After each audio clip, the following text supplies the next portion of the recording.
বন্ধ করে তেকে দরজার সঙ্গে চেপে ধরে। এক হাত দিয়ে তের মুখও চেপে ধরে আছে। তে অবাক, এই গুমড়ো মুখটা কোথা থেকে এলো? তে চিৎকার করার চেষ্টা করছে কিন্তু পারছে না। জাংকুক অপলক দৃষ্টিতে তের দিকে তাকিয়ে আছে। কি মিস্তে, ওই দিন কামড় দিয়ে পালিয়ে গিয়েছিলে বলে ভেবেছো সবসময় পালিয়ে যেতে পারবে? এত সহজ? তের রাগ হচ্ছে। লোকটা মুখ চেপে ধরে আছে কেন? জাংকুকের হাতটা তো তের মুখের চেয়েও বড়। নিঃশ্বাস নিতে কষ্ট হচ্ছে তের। জাংকুক বুঝতে পেরে তের মুখ ছেড়ে দেয়। আপনি আবার এমন করলেন? আপনি না বাড়িতে ছিলেন না? আপনার গাড়িও তো নেই, কোথা থেকে চলে আসলেন? কে বলেছে তোমাকে আমি বাড়িতে ছিলাম না? গাড়ি তো ওয়াশ করতে দিয়েছি, তাই নেই। দেখুন, ছাড়ুন আমায়, কাছে আসবেন না একদম। সবসময় আমার কাছে আসেন কেন আপনি? জাংকুক ইচ্ছে করে তের আরো কাছে চলে যায়। তের এবার অন্যরকম লাগছে। জাংকুক তের একদম কাছে এসে আবার বলল, আরো কাছে আসবো?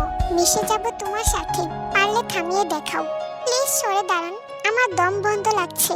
সর্বনা, পারলে সরিয়ে নাও। ওই দিন কামড় দিয়ে পালিয়ে গেলে কেন? এত ভয় পাও? এবার যখন ধরা পড়ে গেছো, আমার তো তোমাকে তোমার পাওনাটা ফিরিয়ে দেওয়া দরকার, তাই না? তে ভরকে যাই। পাওনা ফিরিয়ে দেবে মানে? জাংকুক কি আমাকে কামড় দিবে নাকি? না, তে ভয় পাবি না। কি ভয় পেয়ে গেলে? আসলে কিন্তু তুমি একটা ভীত। দেখুন, আমি মোটেও ভীতু না। তাহলে সেদিন পালিয়ে গিয়েছিলে কেন? তে কোনো উত্তর দেয় না, চোখ জাংকুকের দিকে। জাংকুক একটা কালো টি শার্ট আর ট্রাউজার পরে আছে। এই লুকে আজ জাংকুককে প্রথমবার দেখলো তে। দেখতে সুন্দরী লাগে। এই লুকটা বজ্জাত হলেও দেখতে মাশাআল্লাহ। তেকে এভাবে তাকিয়ে থাকতে দেখে জাংকুক অবাক হয়। মেয়েটার হুট করে কি হলো? এমন খুঁটিয়ে খুঁটিয়ে দেখছে কেন আমাকে? জাংকুকও ওর সম্পূর্ণ মনোযোগ তের উপরে দেয়, আর সেই সুযোগটাই কাজে লাগায় তে। জাংকুকের ঘাড়ে জোরে কামড় বসিয়ে কয়েক সেকেন্ডের মধ্যেই আবার ছেড়ে দেয়। ঘাড়ে কামড় দিয়ে জাংকুক এবার সত্যিই ব্যথা পায়।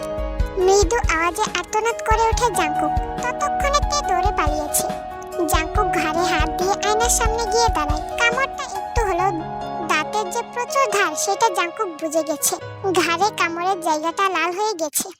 বিয়ের আগে লাভ বাইক নিয়ে ঘুরে বেড়াতে হবে বলে জাংকুক একটা দীর্ঘশ্বাস ফেলল। তারপর তৈরি হতে চলে গেল। কিন্তু যাই পড়েছে, ঘাড়ের দাগটা দেখা যাচ্ছে। জাংকুক পরে মহা বিপদে। সব জামা কাপড় খুঁজে শেষে একটা ফুল গলার টি শার্ট পায় জাংকুক। সেটা পরে ভার্সিটিতে চলে যায়। চুপচাপ ক্লাসের শেষের বেঞ্চে বসে আছে। বাকিরা কথা বলছে কিন্তু তে চুপচাপ। একটু পরে জাংকুক এসে ক্লাসে ঢুকে। তে তাকিয়ে দেখে জাংকুক আজ টি শার্ট পরে এসেছে। কখনোই এভাবে জাংকুককে দেখেনি কেউ। মেয়েরা তো হা করে তাকিয়ে আছে জাংকুকের দিকে। আজকে জাংকুককে দেখে কেউ বলবে না যে ও একজন ভার্সিটির টিচার। জাংকুক এসে তের দিকে তাকায়। জাংকুক যে আজকে কেন এই ড্রেসে এসেছে তাতে খুব ভালো করেই জানে। অন্য পাশ থেকে জিমিন হঠাৎ বলে ওঠে, ভাইয়ার কি হয়েছে কয়েকদিন ধরে কে জানে? সবকিছু কেমন ওর নিয়মের বাইরে চলছে। তখন জেনি বলে ওঠে, স্যার মনে হয় প্রেমে পড়েছে রে। সেটা হলে তো খুশি হতাম রে। ভাইয়া যে রাগী আর বদমেজাজি, ও তো কোনো মেয়েকে সহ্যই করতে পারে না। তখন অন্য পাশ থেকে জিসু বলে ওঠে, আরে দেখিস তুই, কেউ না কেউ তো আছে যে তোর ভাইয়ের সাথে টক্কর দিতে পারবে। এই একদম এমন বলবি না। ছেলের বিয়ে হয়ে গেলে কত মেয়ে মানুষের মন ভেঙে যাবে তুই জানিস? ওদের কথা শুনছে তে। আসলেই তো এত মেয়ে এই ছেলের জন্য পাগল। আর এই লোকটা তো একটা নিরামিষ। সব মেয়েদের বদুয়ার জন্যই হয়তো এখনো বিয়ে হচ্ছে না। ভালো হয়েছে, জীবনেও বউ পাবি না বেটা বজ্জাত। হুট করে জিমিন বলে ওঠে, এই জানিস 2 দিন আগে আমি ভাইয়ের হাতে কামড়ের দাগ দেখেছি। ভাইয়া বলল ব্যথা পেয়েছি, কিন্তু আমি শিওর ওইটা কামড়ের দাগ। জিমিনের কথাটা শুনে তের চোখ বড় বড় হয়ে যায়। এইগুলো যে তের কাজ, এই কথা জিমিন জানলে তেকে ঝেলে ভরে রাখতো। ক্লাস শেষে তে ক্যান্টিনে বসে আছে একা। এই সময় এখানে তেমন কেউই থাকে না। বাকিরা কিছু কেনাকাটা করতে চলে গেছে। ওদের জন্য বসে ওয়েট করছে। হঠাৎই তের পাশে এসে জাংকুক বসে। আরে স্যার আপনি? বাহ, এত সম্মান আজকে? গলা ধরে যাচ্ছে তের ভয়ে। আমি তো আপনাকে সবসময় সম্মান করি স্যার। আচ্ছা তাই? স্যারকে স্টুডেন্টে কামড় দিচ্ছে, এটাও কি সম্মান? আগে তো জানতাম না। আপনি আমাকে ওইভাবে চেপে ধরেছিলেন কেন? তাই তো কামড় দিয়েছি। 100 বার ধরবো। কি করবে তুমি? তাহলে আমি 100 বার কামড় দেব? সাবধান মেয়ে, তোমার জন্য আজ আমায় টি শার্ট পরে ভার্সিটিতে আসতে হয়েছে। এই কামড়ের শোধ আমি তুলবো, মিস্তে বি রেডি। আর এমন ভাবে তুলবো যেটা তুমি নিতেই পারবে না। কথাটা বলে জাংকুক চলে যায়। তে চুপ করে বসে আছে। উপরে উপরে যতই সাহস দেখাক, জাংকুক যদি চায় এই কামড়ে শাস্তি যেতে পাবে তাহলে তাকে পেতেই হবে। রাত 1টাতে শুয়ে আছে নিজের ঘরে, ঘুম আসছে না কিছুতে। বিছানার পাশ থেকে নিজের ফোনটা হাতে নিয়ে ভাবে কি করা যায়। বহুদিন হলো নিজের ফেসবুকটা লগইন করা হয় না। তে নিজের ফেসবুক অ্যাকাউন্ট লগইন করে অনেকগুলো নোটিফিকেশন এসে ভরে আছে। তে সেই দিকে খেয়াল না করে জিমিনের অ্যাকাউন্ট থেকে খুঁজে জাংকুকের অ্যাকাউন্টে যায়। তে অবাক হয়, কত কত ফলোয়ার জাংকুকের। জাংকুকের পুরো আইডি ঘুরতে থাকে তে।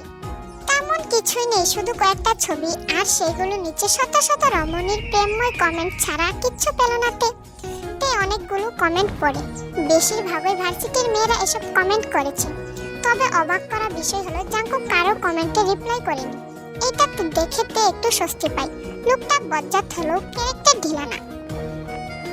সকাল সকাল ঘুম থেকে উঠে ফ্রেশ হয়ে নিচে আসতে জাংকুকের চোখে নেন্সিকে পড়ে। সকাল সকাল মেজাজটাই বিগড়ে যায় জাংকুকের।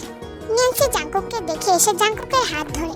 নেন্সি, প্লিজ হাত ধরে টানাটানি করা আমার পছন্দ না। তুমি সবসময় এমন করো কেন বলো তো জাংকুক?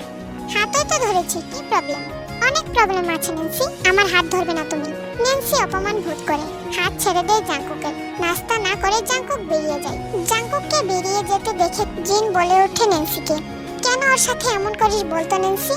দেখিস ও একটু চুপচাপ থাকে, থাকতে দে না ওকে ওর মতো। পাশ থেকে নেন্সি মা বলে ওঠে, কেন ওকে ওর মতো থাকতে দিবে জিন? আমার মেয়ে ভুলটা কোথায় করেছে? হাতই তো ধরেছে, তাই বলে জাংকুক ওকে এভাবে অপমান করবে? ভাবি, জাংকুক তো ছোট থেকে এমন, আমরা কেউ ওকে ওর কাজে বিরক্ত করি না। তোমরা আর আমার নেন্সি কে এক? নেন্সির সাথে জাংকুকের বিয়ে হবে, এমন করলে আমার মেয়ে সংসার করবে কিভাবে? জিন দাঁড়িয়ে যায় নেন্সি মায়ের কথা শুনে। তুমি কি পাগল হয়ে গেছো ভাবি? কি বলছো এসব? জাংকুক আর নেন্সি, তা ওদের বিয়ে কিভাবে সম্ভব? কেন সম্ভব না? আমার মেয়ে কি দেখতে কম সুন্দরী নাকি? আর নেন্সি ছোট থেকে জাংকুককে পছন্দ করে তা তো আমরা সবাই জানি। আমাদের জানা অজানার কিছু আসে যায় না, জাংকুক কি চায় সেটাই আসল। ওদের কথার মাঝে তে চলে আসে জিমিনকে ডাকতে। এতক্ষণ দরজার সামনেই দাঁড়িয়ে ছিল। নেন্সির সাথে জাংকুকের বিয়ের কথাটা শুনে বুকের ভিতরে মোচড় দিয়ে ওঠে তে, কিন্তু মুখে কোনো রিঅ্যাকশন নেই। চলে আসে গেটের কাছে, জিমিনকে কল করে নিচে আসতে বলে। তে দাঁড়িয়ে আছে গেটের সামনে। ঠিক তখনই নেন্সি আর তার মা গাড়ি করে বের হয়। তে একবার নেন্সির মুখের দিকে তাকায়। মেয়েটা সুন্দর, জাংকুকের সাথে বেশ মানাবে, এইসব ভাবছে তে। এর মধ্যে জিমিন বেরিয়ে আসে। কি রে, আজ বাড়ির বাইরে দাঁড়িয়ে আছিস? কি হয়েছে? তেমন কিছু না জিমিন, তোদের বাড়িতে কে যেন এসেছে, তাই আর যায়নি। আরে, মামি আর নেন্সি আপু এসেছিল। ওহ আচ্ছা, চল। দুজনে বেরিয়ে যায় ভার্সিটির উদ্দেশ্যে। ক্লাসে বসে আছে তে। ইচ্ছে করে আজ জাংকুকের ক্লাস মিস দিয়েছে তে, কিন্তু বাকিগুলো করবে বলে এসেছে। স্যার এসে নোটিশ দিচ্ছে, সবাই মনোযোগ দিয়ে তাই শুনছে। শিক্ষা সফরে নিয়ে হবে এবার। জিমিন, জেনি, জিসু একসাথে চিৎকার করে ওঠে। তে খুশি হতো, কিন্তু এখন কেন যেন খুশি লাগছে না, উল্টো তে আরো বিরক্ত লাগছে।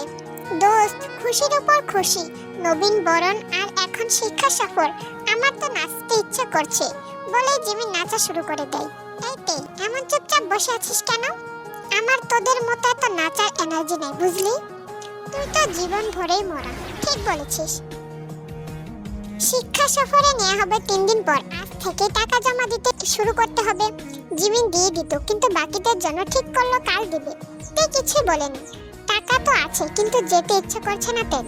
এই ভার্সিটিতে থাকতে ইচ্ছে করছে না আর।